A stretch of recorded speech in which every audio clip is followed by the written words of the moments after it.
Kazukuruka usaende kuna sekuru uri empty handed. Zvekungosvika kumuzinda uri empty handed ka hazvina kunaka.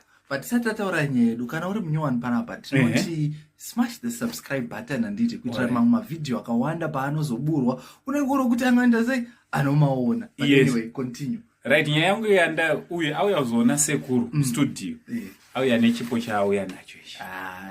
So anzi small. Akumana pasuru yakaoma. Thanks very much. Thank you very much. Dr. Sekuru Zimbabwe vari kubata nyika. Thanks very much. Thank you very. So inzwaika izvenyu zvekungouya muchingo sekuru pasa usingadonhawo mbichana. Namunenga. Ita mbichana. Thank you so much. Une mukadzi? Mukadzi ndinaye.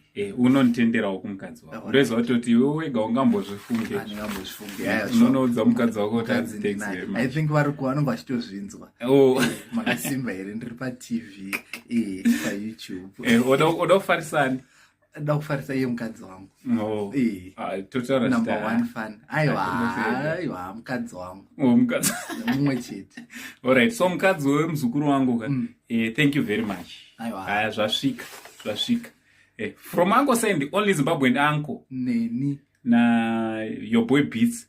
Pale linki riripo pazasapa. Rekuti uende kuchannel iri kupisa itsva. Aisatomboenda anything but inenge ichipisa. Ingoita 1000 subscribers. Isati yani video but inenge ichipisa. So chiita much love.